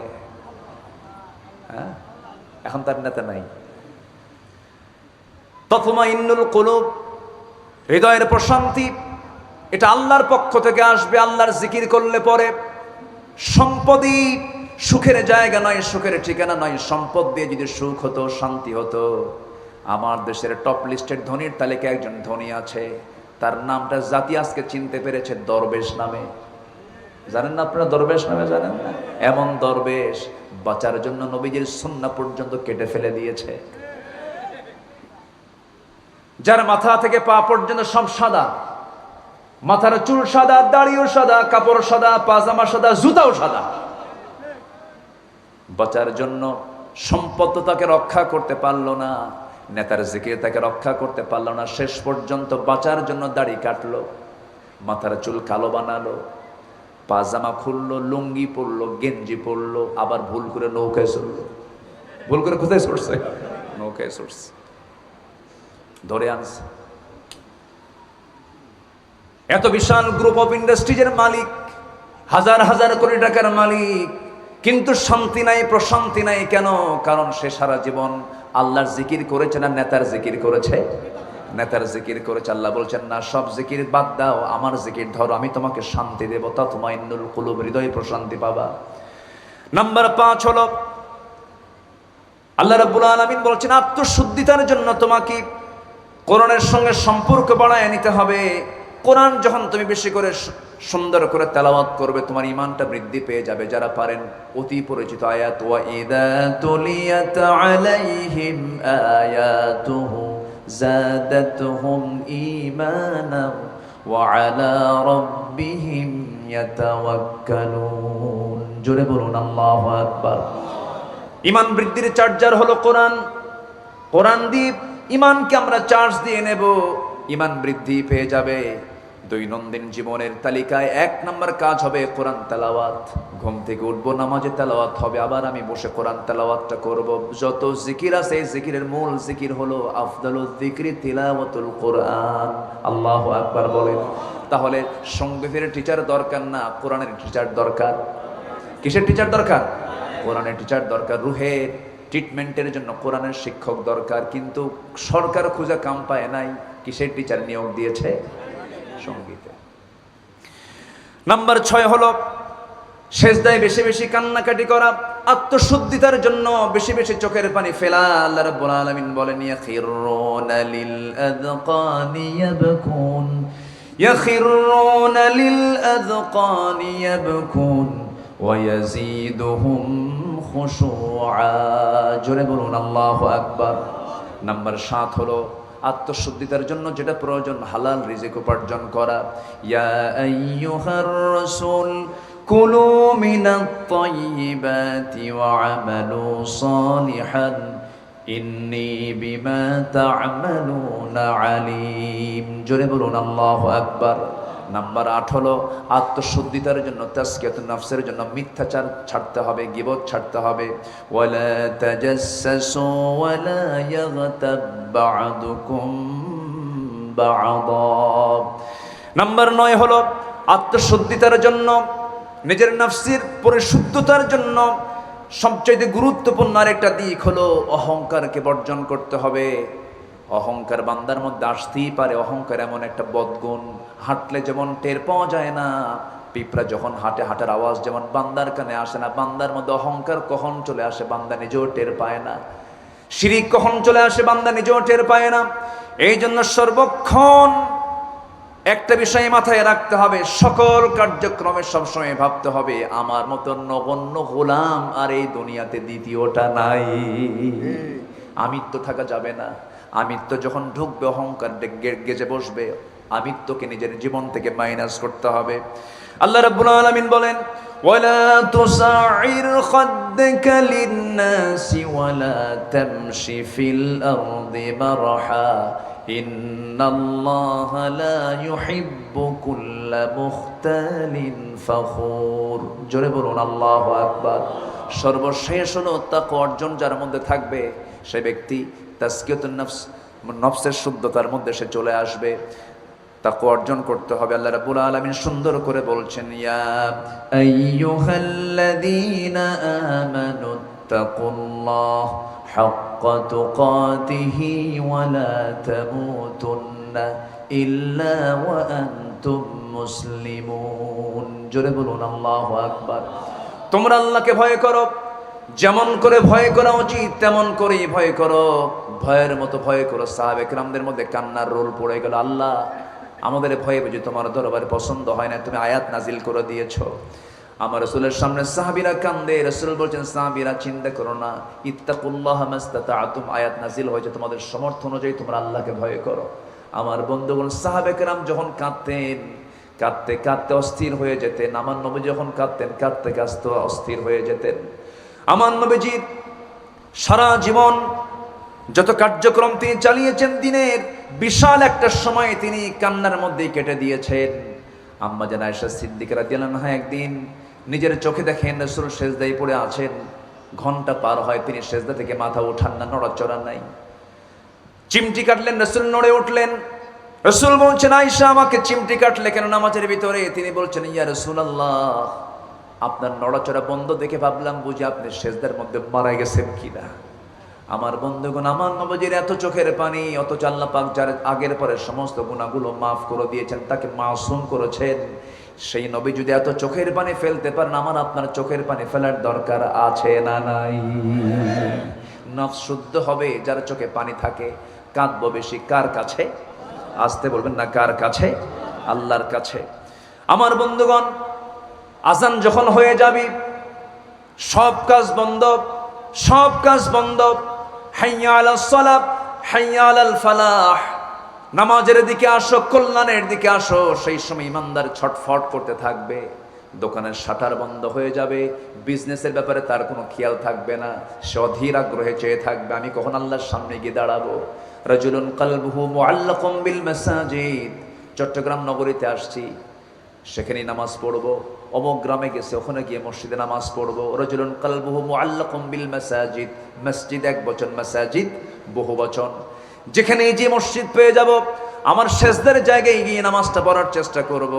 আল্লাহ বলছেন বান্দারে, যেদিন কোনো ছায়া থাকবে না, যেদিন কোনো শ্যাডো পাবে না, ছায়া পাবে না, একমাত্র আমার আরশের ছায়া ছাড়া, সে আরশে আজিমের ছায়া আমি তোমাকে ছায়া দেব, যার দিলটা সর্বক্ষণ মসজিদের সঙ্গে লটকানো থাকবে। যেরকম সুবহানাল্লাহ। সবাই কি নামাজ পড়তে রাজি আছে না ভাই ইনশাআল্লাহ? নামাজের নেতৃত্ব চাই কিনা বলেন ইনশাআল্লাহ? আল্লাহ রাব্বুল আলামিন 7 শ্রেণীর কার শাসিমের ছায়া জায়গা দিবেন, এর মধ্যে নামাজের কথা বলেছেন। নাম্বার 1 শুরু করেছেন বিচারপতি দিয়া। কি পতি দিয়া বলেন? বিচারপতি দিয়া। বিচারপতির দাম দুনিয়া তো সবচেয়ে কম না সবচেয়ে বেশি? এই দেশেও দেখবেন বিচারপতির দাম তো সবার আগে, 1 নাম্বার বিচারপতি। আল্লাহ তাআলা নিজেও বললেন সাবআতু ইউযিল্লুহুমুল্লাহু ফি যিল্লিহি ইয়াউমুল লা যিল্লা ইল্লা যিল্লুহু। কোনো ছায়া থাকবে না আরশের আজিমের ছায়া ছাড়া, তবে আমি আল্লাহ তাআলা সেই ছায়া 7 শ্রেণীর কার আজিমের ছায়া জায়গা দেব। এর মধ্যে 1 নাম্বার হলো ইমামুন আদিলুন, বিচারপতি, সঠিক বিচারপতি, ন্যায় বিচারপতি। 16 বছর যত বিচার দেখেছি আমরা, সেই বিচারগুলো সঠিক না ব্যাঠিক? সঠিক না ব্যাঠিক? সত্য না মিথ্যা? আল্লামা সাঈদীকে আপনারা সবচেয়ে বেশি রিসিভ করেছেন। চট্টগ্রামকে আল্লামা সাঈদ রাহিমাহুল্লাহ খুব ভালোবাসতেন এবং এই চট্টগ্রাম ছিল তার সবচাইতে বড় ঐতিহ্যবাহী তাফসীর মাহফিল এবং চট্টগ্রামের বাসিন্দার প্রাণপ্রিয় তিনি ছিলেন। তার যে মামলা ছিল, তার অঞ্চলের কিছু বদমাইশরা যে মামলা দিয়েছিল, সেই মামলার সাক্ষী, এর মধ্যে এক সাক্ষী বের করেছিল তারা। তার জন্ম হলো ৭৭ আর ঘটনা হলো ৭১। জন্ম কোন সাল আর ঘটনা কি? ৭১। তাহলে জন্ম যদি ৭৭ হয় আর ঘটনা যদি ৭১ হয়, তাহলে সাক্ষী হলো কেমনে, দেখলো কেমনে? দেখছে। এই ছিল বিগত 16 বছরের মামলার চিত্র।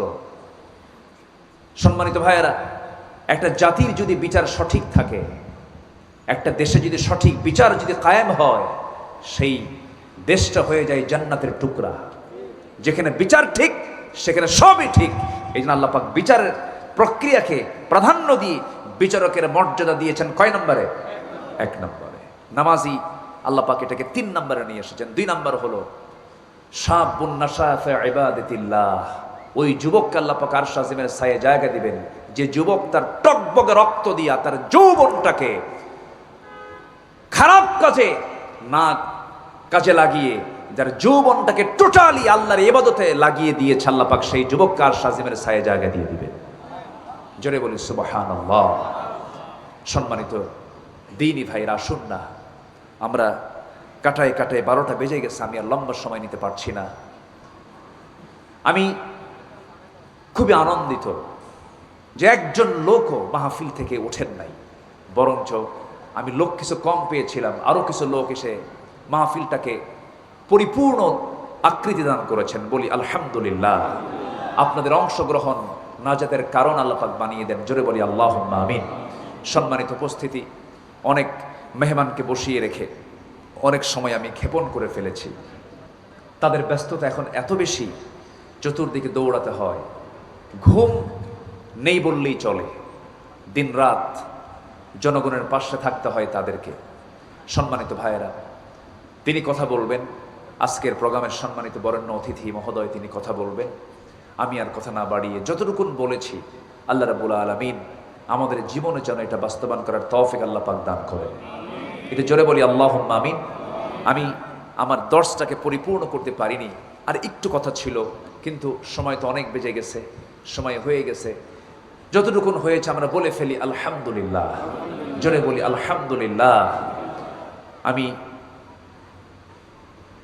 আর সময়টাকে বেশি ক্ষেপণ না করে সরাসরি মাইকটা মুহতারামের হাতে দিয়ে দিলাম। উনি কথা বলবেন, উনি শেষ সমাপনী কথা বলবেন। জি, আসসালামু আলাইকুম ওয়া রাহমাতুল্লাহি ওয়া বারাকাতুহু।